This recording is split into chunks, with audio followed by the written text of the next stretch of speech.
In today's video I want to show you guys what you can do if your Logitech G HUB is not is crashing or crashing on startup. Okay, for the first step we go into the search bar. Here we look for the task manager.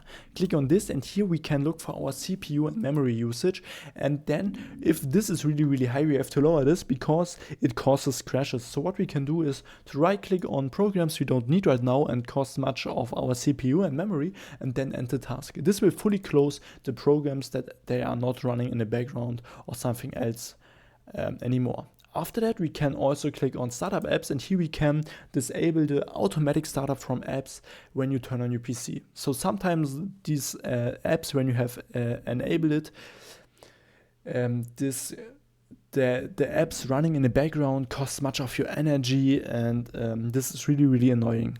So what we can do is to right click on these programs and disable if you have it done, not done right now. So, and after that, we can go into the search bar. Here we look for the device manager. Click on this, and then we can click on, where is it, on processors, on disk drives and display adapters. So right click on the processor, update driver, search automatically for drivers, and we have already installed the best driver.